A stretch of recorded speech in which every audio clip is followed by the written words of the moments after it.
Okay. So when we're looking at doing 3D models, or 3D prints, I should say, just like everything else, we've talked about how how much effort or how little effort do you put in to get the best results. And not always going for perfection. So we talked about if you've got an idea, you shouldn't be spending 4 hours on a marker rendering for an idea that you may toss up on the wall and someone may say, I don't like that idea. You're not going to get that 4 hours back. So what is the right amount of information to communicate the idea? So in 3D printing, we have, let me just find it here. We have a lot of settings and a lot of different things to change the resolution and to increase speed, decrease speed, how much material is being used, all of those things. So here, what I've got is just my little Creality 3D printer. And all printers run at different speeds. So let me just see if it's going to go there. Yep. So it's a matter of figuring out what do we need to do, because as we've seen, we've got standard quality.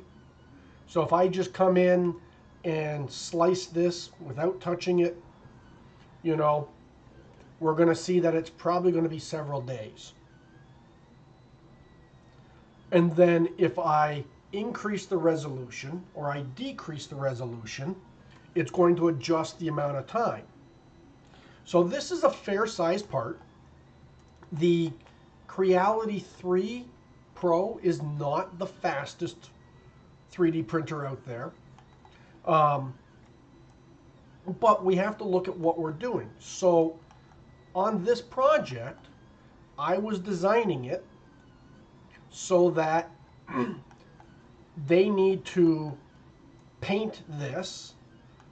So here you can see it's 2 days, 15 hours. If I adjust that and go for the lowest quality, we'll see how quick that gets. But I needed to design a mask so that when they paint this, the only thing that gets painted is this inside face right here. Everything else has to be covered in one way, shape, or form. So, you're going to sit down and you're going to design it, and you're going to design it in the CAD world. And you've got to keep in mind, CAD world is theory. You always want to prove out the CAD when you can. And what that means is a prototype. Do you do a model? How can you do it before, especially if you're going to invest in expensive tooling? So what I did, and you guys will laugh because this doesn't seem like much industrial design. It's kind of basic, but projects are projects, and if you can do this stuff, it's easy money. So you can see what I did is basically brought the part in, had to come up with a concept so that this was housed. Actually, it was really easy concept. Little disc to go on that bottom plate. Cap to cover the top. And then a bottom piece to cover that. So now you can see that all it's doing is masking and painting these areas. So really simple. Now, that's my theory. I think that's going to work. That's what I think the design is. Well, I know that the lowest quality setting isn't going to be what I need. And I know that all I want to do is drop things together just to see rough fits and how it's going to go. Well, if I go to my standard quality, which I know, this is just knowledge, that I know is going to be the resolution that I want, how can I do this considerably quicker? Well, I'm looking for fit and finish. So it is as simple as I come in and I can go scale it, and I'm going to say, you know what? I think if I print this 50% the size, that's going to be big enough, because my details aren't uber fine, but that's going to be big enough for me to play with. It's going to be big enough. The client isn't the greatest at seeing CAD. They do better with seeing prototypes. I think that's going to be big enough for me to test. You can see that that part is 11 hours. So I've pulled out 3 days, 3.5 days. Well, here's my cute little piece. Now the other thing too is the client does not have this part in hand. So it was very helpful for them, for me to be able to 3D print it for them. So then everything else gets printed at scale. So now what I can do is I can test it by taking that little cap, dropping it in the center. I can then drop it into the external housing. Make sure that it all fits in nice and snug, that it's not rocking or anything. And then I can just simply drop in the other component. And it goes together nice. And it also allows me to show them how their painter is going to be able to get in there. Is that enough space for them to get in and paint the inside? What are they going to do? So, looked at it, feel confident with it. Now I'm spending the bigger time. So, printing things one-to-one now, because I've got that confidence. I moved quick. So failure is good, but you want to fail fast and often. If failing takes you 5 days, something's wrong. So with this, if I had failed, if this design didn't work after I 3D printed it, I only wasted half a day, you know, versus all these prints are going to be taking multiple days to print. So you can see everything. Where's my other big one? Oh no, I'm not printing it. And then you can see, there's the actual bigger manifold being printed that has been running since yesterday morning, and it's only at 42%. Now, I had to increase the resolution because this needs to be tighter. So everything is getting expanded in time. So always look at your part that you're printing and say, what do I need? What quality do I need? If you guys don't have them, what you do is I highly recommend you take an object, and Josh may know if they're around or if anybody's done it, but you take a small object, let's say there's the demo frog or whatever, and you print it out at the 4 different resolutions. So that when it comes time, you can go, do I need this smooth of a resolution? Or can I have this rough of a resolution? What am I doing with it? You know, if you're just going to put it in your hand and hold it to see if you've got the contours right, you don't need to do a super fine, high resolution print. Save yourself 3 days. Save yourself 10 hours. Save yourself 5 hours. I did that the other day, actually, Travis. What's that? Like rapid prototyping. Yeah. 3D prints. So normally when we have like presentations, my boss is like, "Hey, just 3D print these." I mean, we have like 3D printers that are like $4,000 a piece, but like, you know what I mean? To get faster with it, they're able to just, it does calculate at the time of which the model should be printed at. Yep. So even when you have that high resolution, it could take like 3 days for how small your piece is, which is insane Yeah. because it's doing so many infills. Yep. So your best is to always just do like a low res. And it'll still come, I think for the majority of the part, we didn't see any crazy dramatic differences with the high res and a low res model.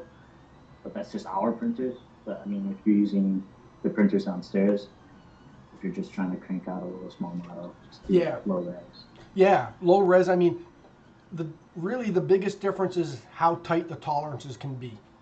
You know. Yeah, true. And also how smooth it may be, number of lines and all that. But like Josh said, you know, it can take a ridiculous amount of time.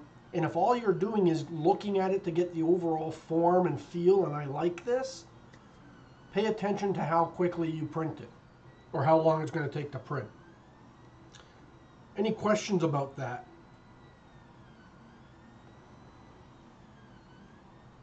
No? Okay. Let's close that out. Let's talk renderings. Let's talk with the box first. Okay, Mac. Tell me how you feel. Tell me what you were thinking and what you were doing. So I chose the crate because I have a lot of crates in my house, and I thought I don't know, I just kind of wanted to do that. And I had a lot of fun playing with the camera and like the focus, figuring that out. Mm-hmm. And then just kind of messing around with the angles. And how did you find the lighting? I thought it was alright. I think just having like the plain white background was not too bad. Mm-hmm. But I don't know. I liked it. Okay. Let's go with Katie.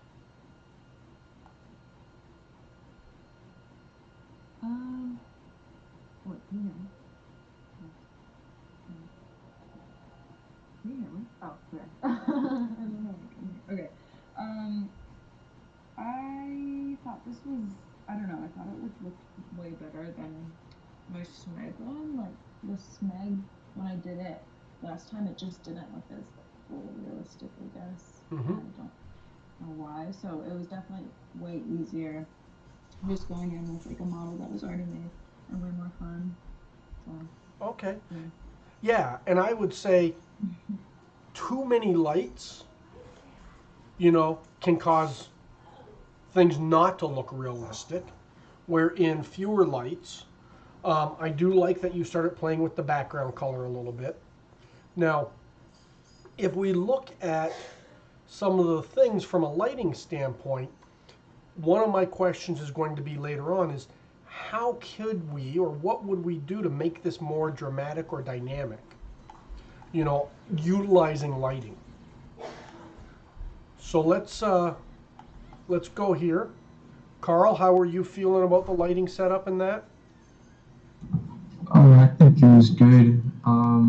Originally, I picked the cologne bottle because I thought it would be a little more interesting, and I think that kind of limited the amount of like lighting options I could do in the end. Yeah. Like, yeah. clear, so everything just goes through it anyway, in like kind of the same way. So I was kind of disappointed in that, But overall, I think you did a good job because if you have too many lights on a glass, you get so many reflections that you can't see through it, and you can't read the form. Some of the things that, if we were to play with the lighting, would be how do we? It looks like this curves in, so it looks like that is concave. How would we get that to read better? You know.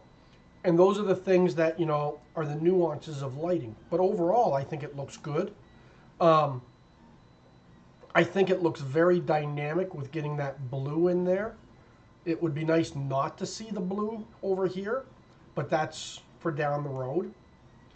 yeah, that's something I was kind of struggling with because what I wanted was it to reflect.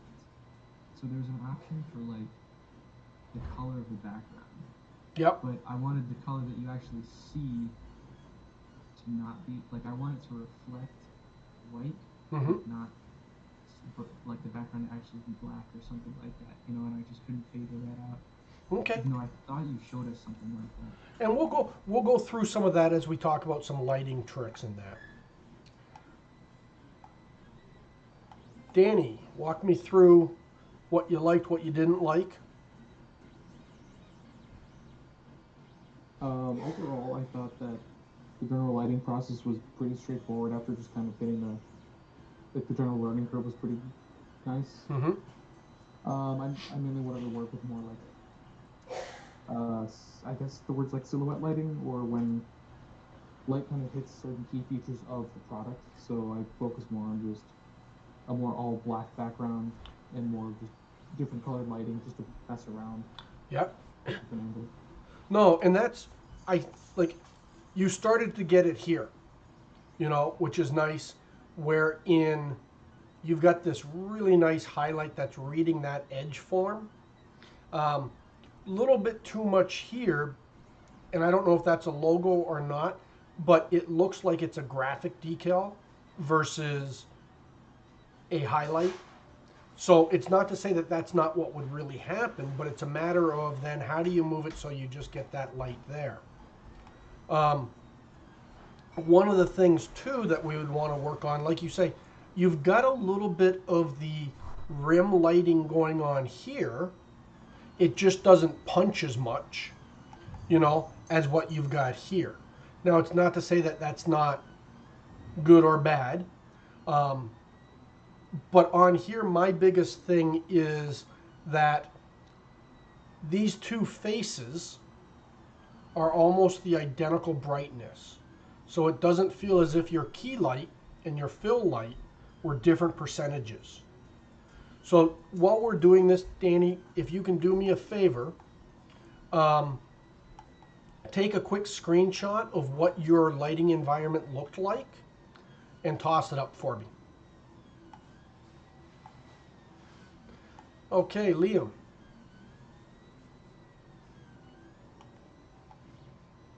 Did we lose Liam?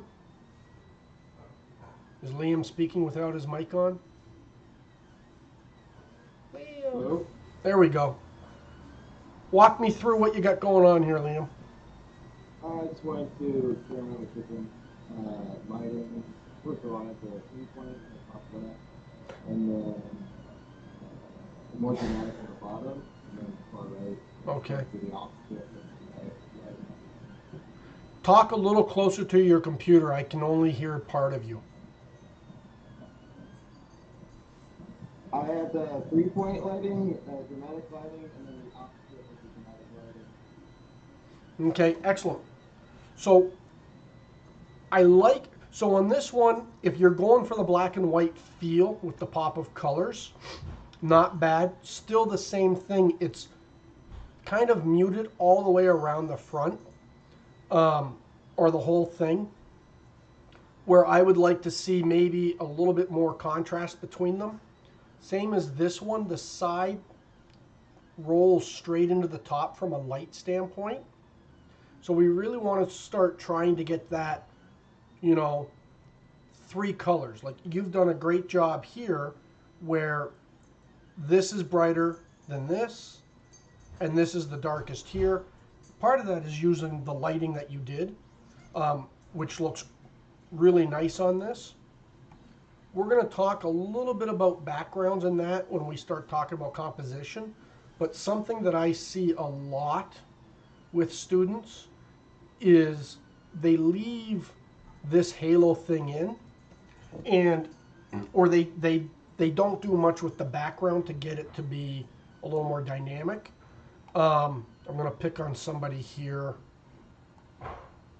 Yeah. So it's kind of like this one. I understand what sometimes people are trying to achieve, but we want to make sure that when we're doing things, there's design intent. And for you to be able to say, well, why is this here? And it may be that you just didn't know how to get rid of it yet, but we're going to talk about that. Um, okay, Chloe? Yeah, so I thought this process went pretty well. It was a little tricky getting the lighting to not read too harshly because of how angular and reflective the surface of my model is. Mm-hmm. So just trying to find that balance to get sort of like a softer highlight while also getting the rest of the form to read. Okay, excellent. So you're right. With the angular faces, it's hard to, like, how do you light that up and get it to read well without it getting washed out? You know, what are the different ways of doing it? Um, Same thing. Everybody, if you could, if you don't have a image of your environment lighting, if you guys could just drop that on there, that'd be great. Now, I forget what this coffee maker is called, but Chloe, did you try to Google this coffee maker and see what other images looked like? I did not. Okay, so that's something that we're going to get big into, especially when it comes time to material reference or when we're starting to look at composition and layout, is everybody should be looking for reference material. I see a lot of students, a lot of designers, you know, where they don't use reference material, and reference material isn't cheating. It's actually really good. It's kind of like me telling you, draw a duck, but yet you've never seen a duck in your life. So what's the reference material you're going to use? Or you've seen a duck a couple times in your life, and then you're going to do it from memory, and you don't have it memorized yet. So this is going to be extremely important when it comes time to do nicer materials, more than just the drag and drop. Okay, Griffin, walk me through here. I just kind of play around with stuff. I know how to render stuff in Blender, and I do a lot of normal photography, so this was kind of just in between. I felt like Blender was a lot more straightforward and easier to pick up. This definitely had a steeper learning curve. Oh, really? But I kind of like it more. Well, Blender's just kind of like, I don't know. Maybe there's just more Blender tutorials, but the Keyshot ones were still good. So. See, and I found Blender to be extremely confusing, and I hated its GUI. But I've seen amazing things out of it. So, one thing I want to note is, I think I touched base on this once before, wherein, you know, we've got a default floor, and you can just, you know, turn on shadows and there's a floor there. Where you really start getting much more realistic things, because you only have a limited control, is wherein you would create the floor and assign materials and properties to that floor. It'll allow you to have much more control over things. So, liking the dynamics here, one of the things that I feel kind of fights this a little bit is that this face is so black where this is not, you know, so being able to get something there like this material doesn't read. So figuring out how to get that adjusted a little bit more, because right now that almost doesn't look like it belongs because it's only got, well, because it's white and black. It's such a stark contrast comparison.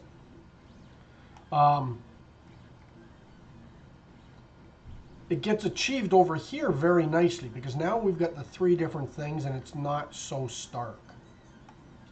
One other one, you did one here.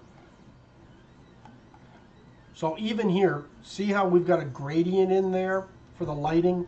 So again, it's a flat surface, so it's hard to light, but it's not completely black. So seeing those things and moving the lights around, and sometimes it's, is the product in its right position or its right orientation to capture the best lighting, to make it the most dynamic. And we'll get into that again with composition. Okay, Laura? Okay, so me going into this, I really just wanted to focus on lighting. Can you guys hear me? Mm-hmm. Okay, I'm sorry. I usually hear my feedback, and this time around, I can't. So you're complaining that everything is working. Got it.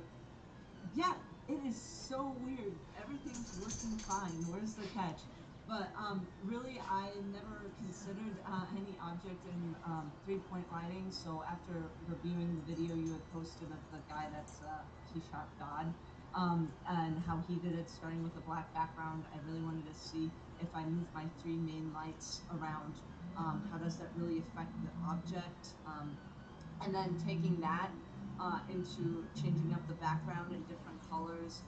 What if I have a gradient color? How does different colored light look on my object, especially an object that has a very oddly textured surface? It was really hard to get the fill light in to get those black areas out sometimes, to get like a fully, like I guess the full scope of the product. But I also went in and then, as you can see, there's like a knife. I did a knife, and I also did the decanter, but just to play around like with positioning. I have a few more screenshots of those. I just didn't fit them into the frame. But yeah, no, just really focusing on the lighting. Awesome. So I'm glad to hear that my methodology matched his.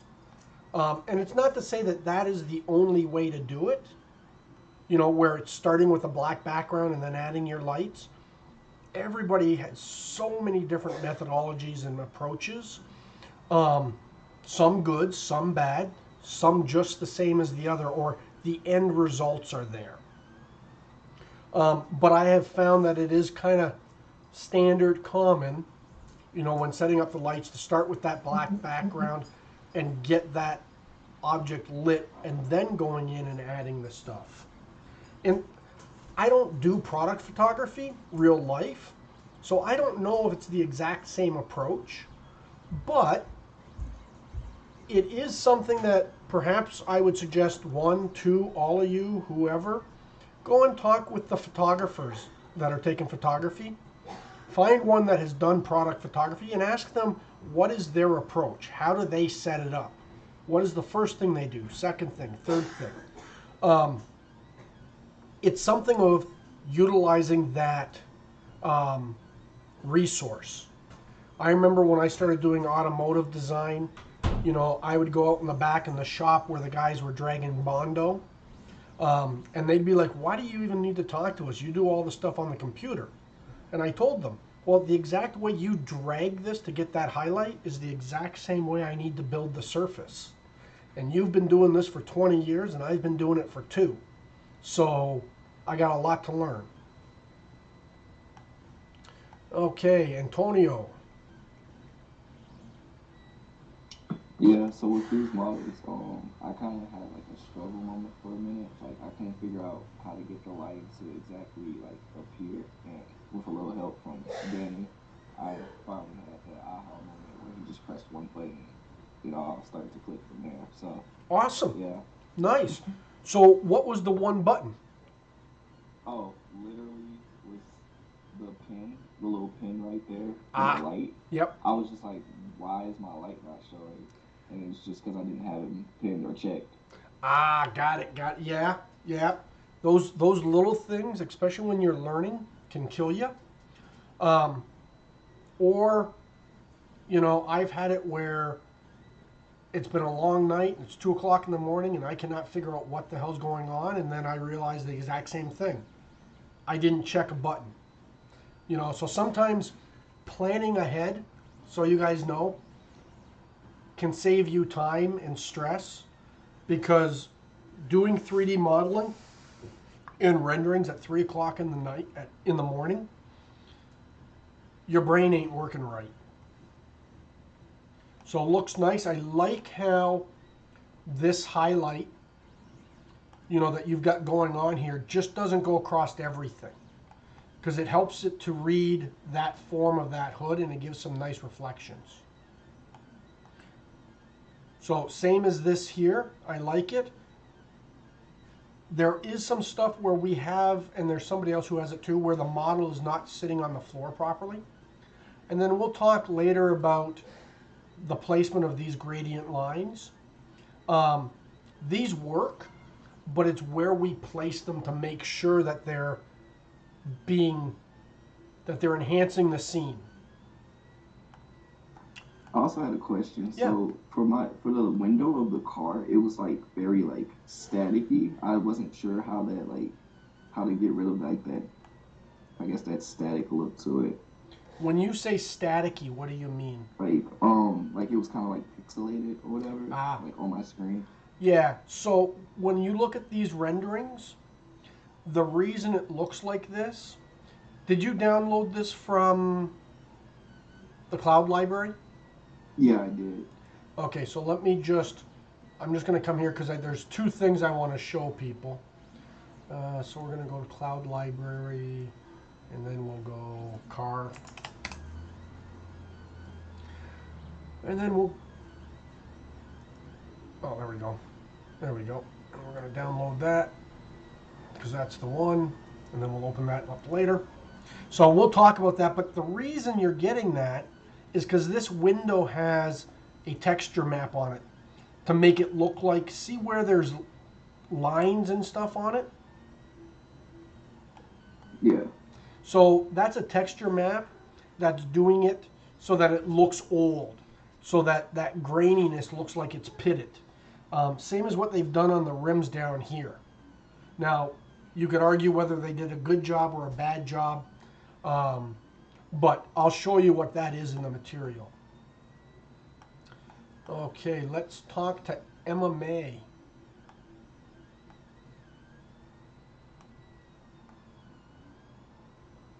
Okay, I'm running my audio off of Mary's, but I did the wine glass with the wine in it because what I had most issues with in my espresso machine was the back part with the glass and the water. Mm-hmm. It was like interesting to try to render with the wine because you want like it still to pop out, but yeah. Okay. And how did you find adjusting the lighting in that, doing it with the glass and the wine?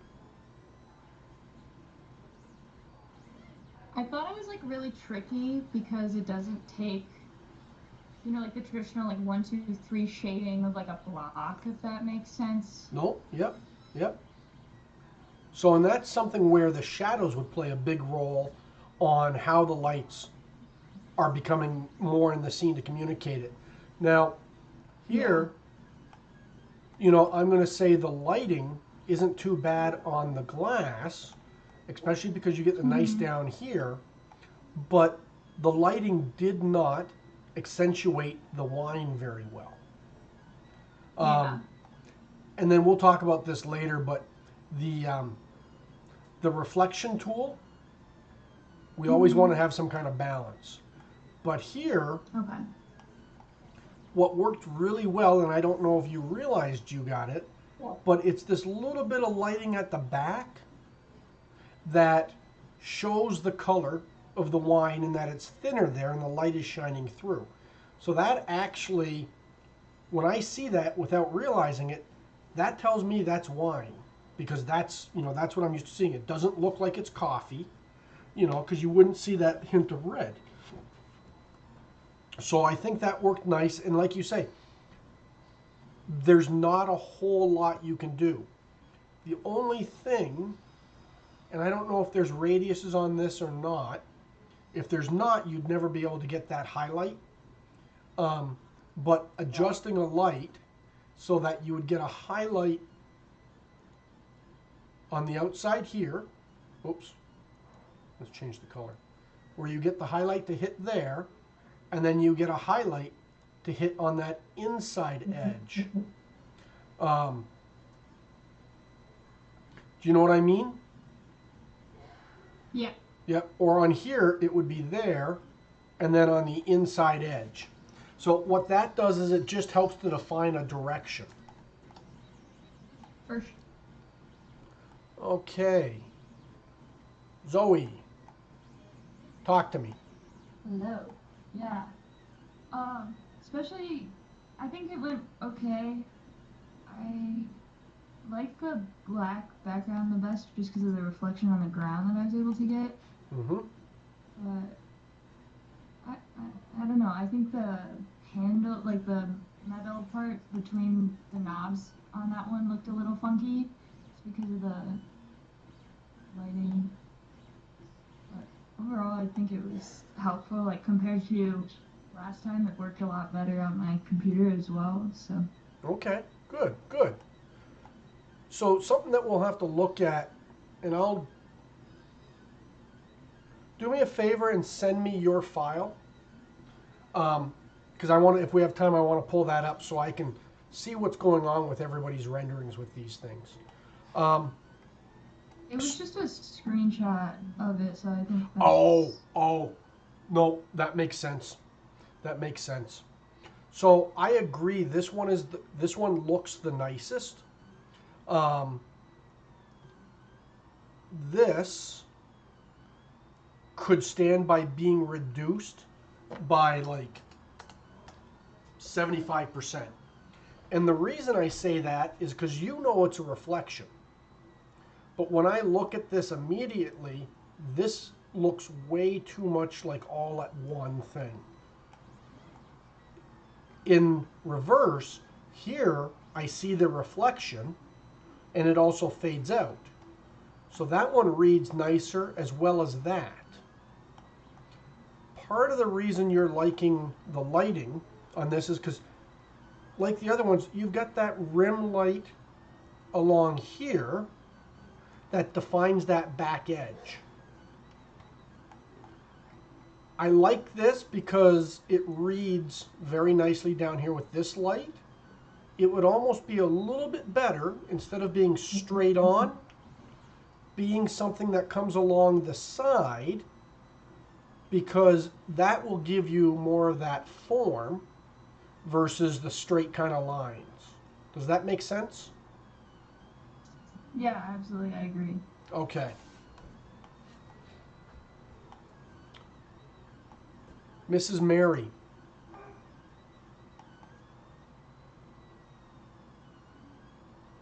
Yeah, so I did the chair, which I don't think was like a great choice in the end because there's not a lot of positive space. It's a lot of negative space with it, but I did think that it was really helpful to learn sort of the setup and then trying to adjust it to get more dramatic pieces. I think the angle too I could have played with a lot more and like a more drastic change in like color in light. That makes sense. Yeah, no. I think overall the lighting is quite nice. It's soft, it's subtle. You know, it allows the chair to read as elegant and sophisticated. And part of that is it looks as if, yeah, there's a texture in that material. Same thing. So let me ask, when we look at the reflections, is everybody understanding what I'm meaning by how here it's a suggestive reflection, where here, you know, it almost reads as part of the product? Yeah, I see that. Okay. Because I was having a great conversation with a designer the other day, wherein we were talking about teaching, and he was struggling with one of his new designers who was hired with 1 year experience, talented designer, and we were having a conversation where he was talking about how the new employee was talking about how design is subjective, and he was constantly arguing with the design manager, saying, well, design is subjective. You know, that's a very subjective thing when you say it doesn't look right, you know. Because you've heard me tell you guys that it's subjective. And we came to the conclusion that yes, design is very subjective, but at times there are things that are just wrong. Um, and it's not that hey, you could take it or leave it. It's that's wrong. It does not look right. Um, so this is kind of one of those things where, you know, even if someone said, "Well, I like that better," I can't force you to change it, but I can explain why it's not very strong. Um, and that's I'm going to try to make sure when I explain something, if I say I don't like it versus I don't like it because, or no, you can't do this. This is wrong. You don't want to do this because. Does that make sense?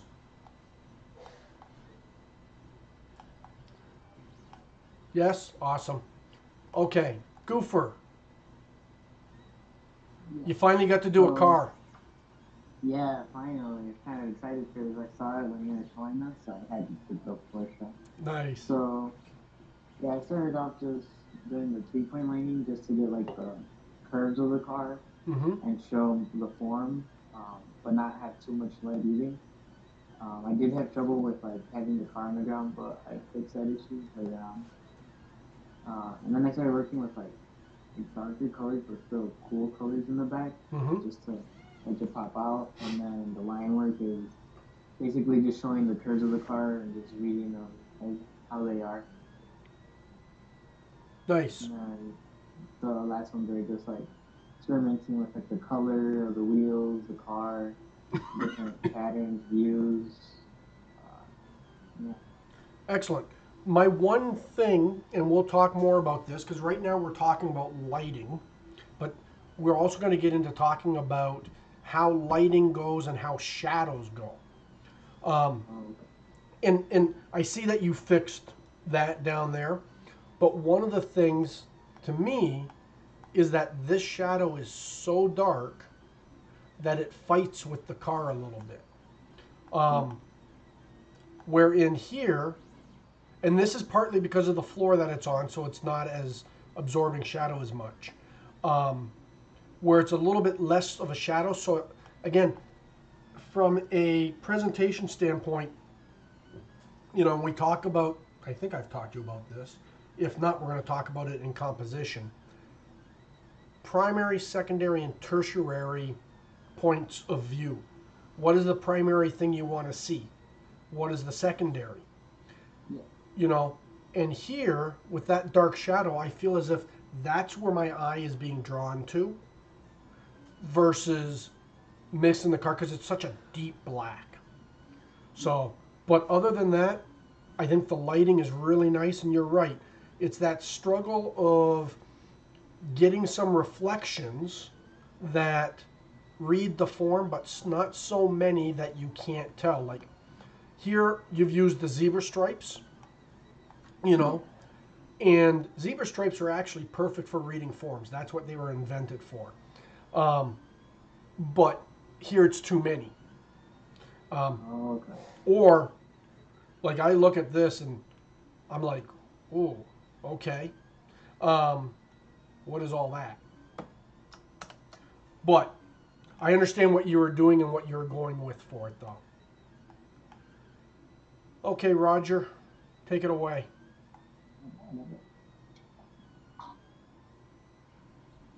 Yes. So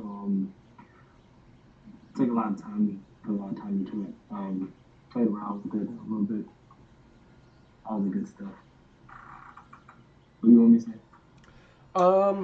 So how are you finding? So I noticed that you played with a lot of color and a lot of different. You played with some different camera angles. How did you find manipulation and moving around of the lights? It really helped with like the reflection and like how I got the reflection in the bottom.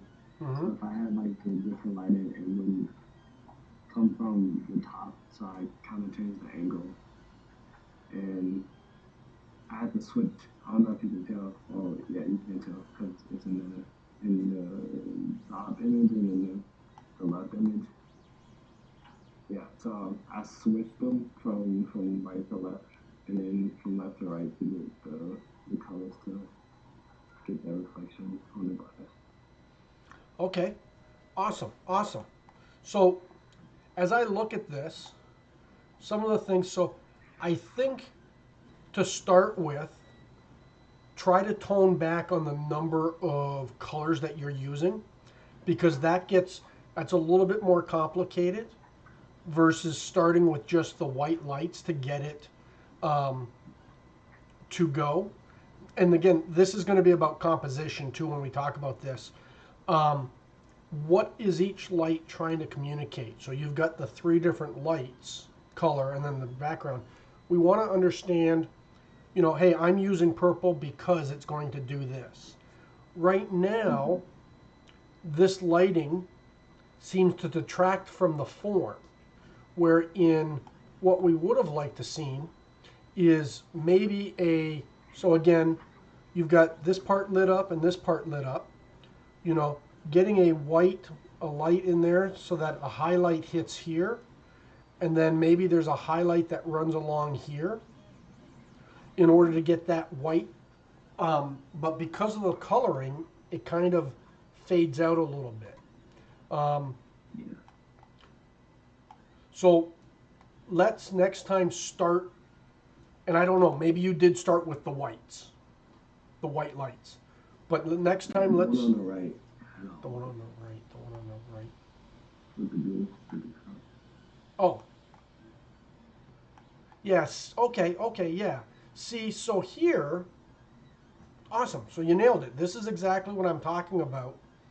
You've got the highlights here, so that edge is reading. So now I can read that edge from there to there nicer, which means I can read the form. Same as that in there. So I would say of any of yours, for what we want to do to keep it clean and elegant, this is probably your best rendering there from a lighting standpoint. Because that's the first one I did when I followed your steps, and then I just started playing around with it. yeah, no, that's fine. That's fine. And as long as, when you go back, you can recognize, because you guys should all be able to start looking at these and saying what works and what doesn't work and why you think it doesn't work. That's going to be something that as we progress, kind of like with the 3D model, what looks right, what doesn't look right. You have to start learning to evaluate your own or critique your own work before you put it in front of somebody else. Okay, Lance? Yep. So it's a lot easier than the first one we did because I had like 15 lights on the Smeg coffee maker thing. This was easier to like nail down. So I got the one render at the bottom with the three whiter lights. And then the rest was just kind of playing around. Okay. Looking at things. Awesome. And I like that you've got some very dynamic camera shots. This one, just so you know, isn't sitting on the floor. That's why you get the weird shadow line here. Yeah. So I didn't know how to do that at the time. Yeah, no, that's fine. That's fine. These are more things I want to make sure I point out in case you don't see it. Last year's class, there were some people that they constantly missed that in their renderings. Which I had to have the conversation with them. If you keep missing the same mistake, that's going to hurt you in your career. I'm not saying that you're doing that, but it's one of those things where it's like, oh yeah, let me look at how to fix that. Some of the camera angles, so like here, I think the lighting's good, but this here could be maybe lit up a little bit more. I like that you've got the focus on here, but even making this like just a light hint along the edge on there would have helped. Very much like what you achieved here.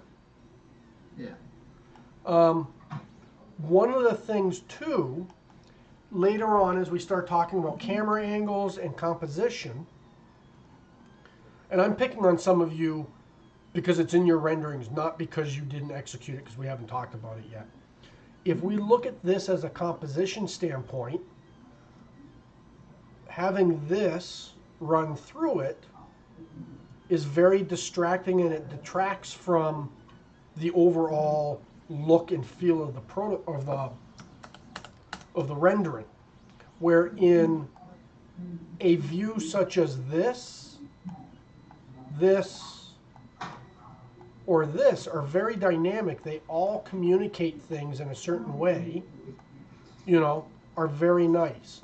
Now, this is a beautiful view, and a few little things could have been done to get this adjusted just a little bit so that we don't see that in there.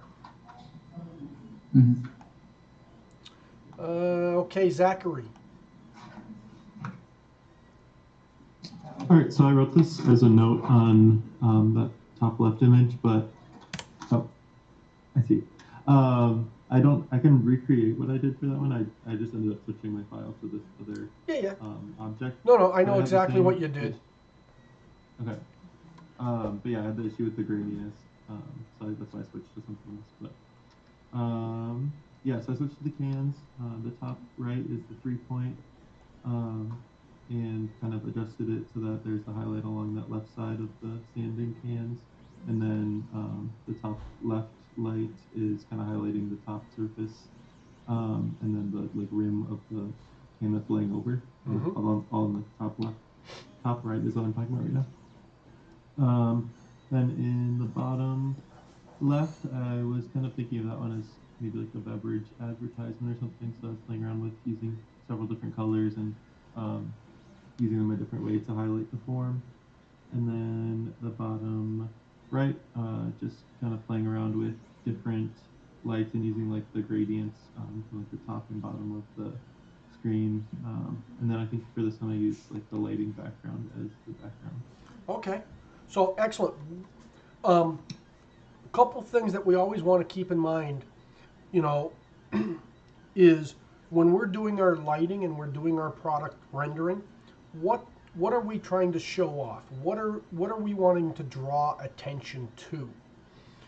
So in these two here, or actually in all of them, part of the reason this can is lying this way was to create that dynamic look and to have a focal point down in here, wherein we've got all the lights coming from this side, and we can't barely read any of this detail in here. A little bit of that's going on, a little bit better on here, and the reason for that is because the rendering or your lighting is starting to pick up a few of those shadows and the highlights.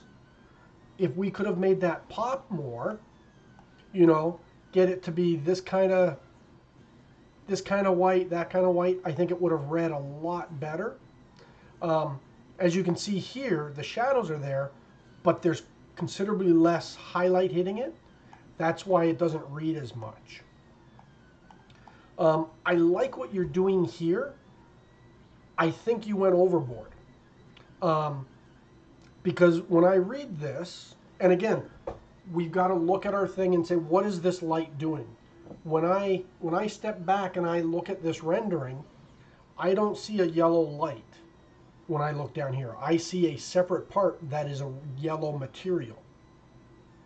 Where in the rest of this, because it's softer, because it's got the highlights, it reads much more like, oh, these are the lighting, these are the highlights. And the fact that, they're not as large as each other on these. Now here, well, it kind of competes a little bit. If you you can see here where it falls off and it falls off, you can't really read that that's the end of it, so it doesn't read the form. I think of everything, what really, really worked is these upper ones are really dynamic. Because instead of using the white and the gray, it just adds a little bit of excitement to it. Now, for this, what causes the graininess to render translucent materials? Let's just look at that for a second. So when we're pulling models, that already have materials assigned to it, and you're going to do a rendering, we want to be very careful and understand, again, what are we rendering, what is the material? Because if we look at this, that's not actually a translucent, well, it's translucent, but why is it translucent? It's translucent because if I double click on the file, it is actually a cloth weave. So what you're seeing is the material, the fabric. Let's zoom in close here. Let's see if I can do a quick render.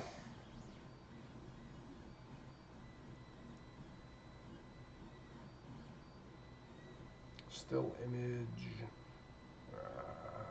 whatever, we'll do that. We're going to go here. We're going to go GPU mode.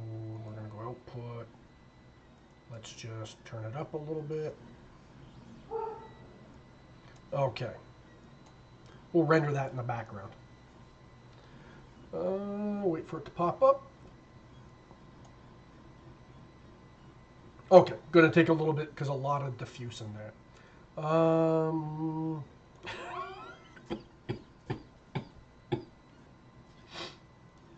Okay.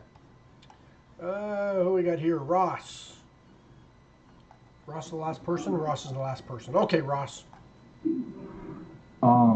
Yeah, so initially I had forgotten that there was the Keyshot already done models, so I found like a GrabCAD SolidWorks model that I just pulled in and added some materials. It was honestly pretty quick to get it redone, and I figured who wouldn't want a gold-plated titanium Nerf gun if they had the money. So anyway, I just thought it'd be fun to kind of play with the reflectivity and then also a more matte metal to try and get some like high contrast in it.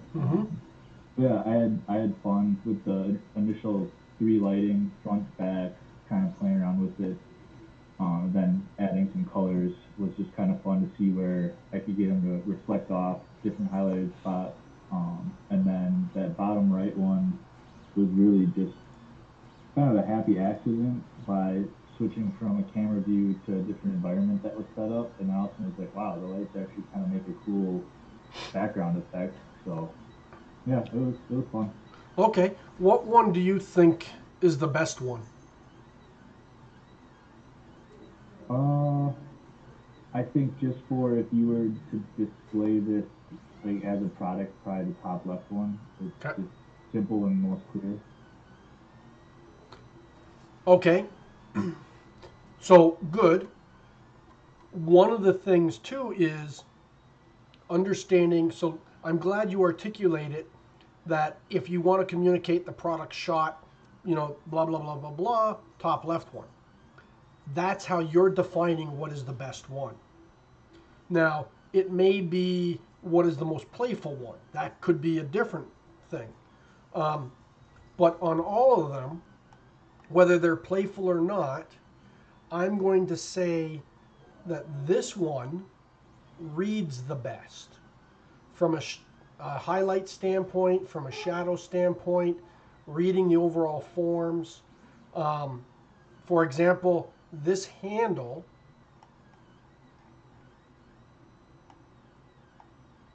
hold on, well, hard to tell. That handle reads much nicer than this handle. And that's partly because of the lighting. And even though this is on the different angle, what's going on there? Oh, that's interesting. Even though it's in a different angle, I still feel as if this one reads better. So I don't know if you just rotated the camera around to get that different angle. Is that what you did? No, there was a completely different one where it read basically just as well as that first one. And it was just the 3 white lights. Ah, But then as I just kept playing and stuff, I don't know. I had the first one showing that I just understood the three white lights, that principle, and then I wanted to go some more like more dynamic or fun ones on there. okay, okay, excellent. So I would still say you could achieve the more dynamic and more fun, but getting it to read a little bit better because, and the reason I say to read better is when things kind of blur together, you know, especially black. I don't know how many of you do black marker renderings, but I dreaded them. Black I always found a hard thing to render. But here I can distinctly see these areas, you know, and I can read that. So again, it's the classic lightest light against darkest dark against lightest light against darkest dark. Can anybody recite the Green Lantern code? Where in here, even though you're having fun with it, we still want to make sure that we have fun, but we don't lose that crispness.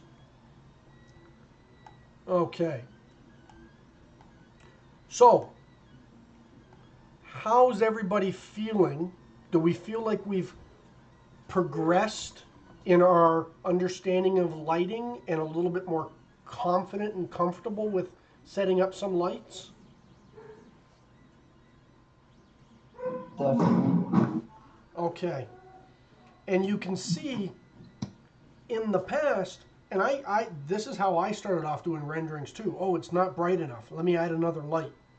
Let me add another light. Oh, I can't get this area to light up. Let me add another light. You know, versus let me move my lights, let me play with my lights, let me utilize the tools for that light before adding so many and getting so many different light sources coming at this thing that you don't know where to look, you know? So taking this more methodical approach, and it's not to say, you know, as we grow, you're going to get more complex lighting setups. You're going to get more dynamic lighting setups.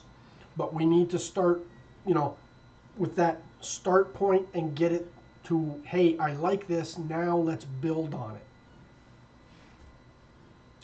Okay, or questions. This isn't a question about lighting per se, but relates to the issue with the lamp. But so I understand like with the textured like fabric that makes sense, but I was wondering on like my Smeg machine, it was like the issue with the clear plastic, so that shouldn't have had a texture, but it was still rendering like that. And the only way I was able to get rid of that was by rendering at like the maximum like pixel Okay. DPI thing. So let me pull this up here. So let me just show you this first. So what's happening is that weave is not 100% tight. So what you're doing is, or that fabric weave, so what you're getting here is just a little bit of light coming through it, a little bit of pinpointing. So that's kind of why it looks like that. If you were to do this at high res, like I just did there, it wouldn't be as grainy. Now, let us just try something here. I'm going to come over here and go to my material, and we're going to go to, where are we going to go to here, people? Let's go glass.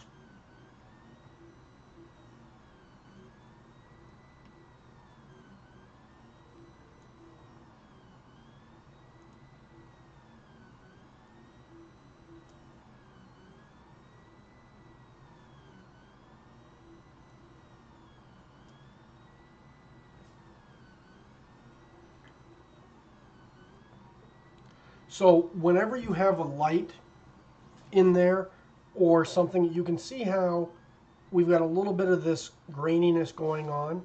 We want to make sure you've got denoise that you can turn on.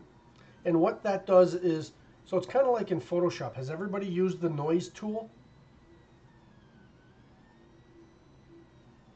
Yeah. Okay, so the noise tool is great for adding a little grit, a little graininess to it, making things look a little bit more realistic. Well, here we've got too much going on.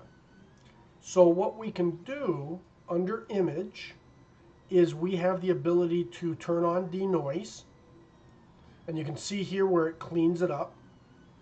But then you can also adjust how much it blends and how much it doesn't.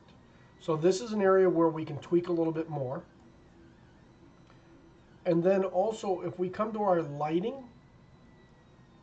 making sure that global illuminations is turned on helps with that clearness. So you should still be, oops, got a reflection there. We can still come in and then do a rendering. Let's just come in here. We're just going to go to render. We got GPU mode. I'm not going to do it as high as the other one, so we'll do 1024. So this is a lower res setting.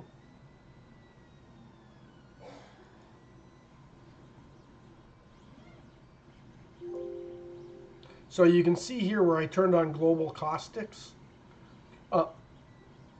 It kind of does this where it's the light is going everywhere, it's bouncing everywhere, and we don't necessarily want that. So we'll clean that up a little. You can see how it's a little bit nicer, a little bit smoother. You're still getting some fragmentation in there, but you're getting some nice lighting and highlights there. Now, if we come on here and turn up our shadow quality, I should actually have these all staying up versus closing them. It's going to fix some of that fragmentation a little bit more. And then if we come in here, I left the denoise on. So we're going to turn denoise off.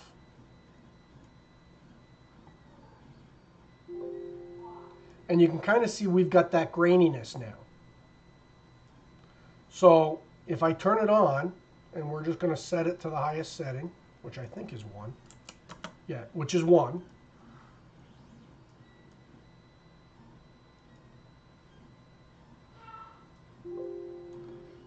We get rid of that denoising, but it doesn't look realistic. You know, so just like in Photoshop, you add some denoise to help get it to look a little bit more realistic. It's a matter of finding that right balance. Lighting can be finicky. So here you can see I've got a little bit of denoise. And I don't know how you guys felt, if that felt better or worse. Are you guys able to see the differences when I'm doing this?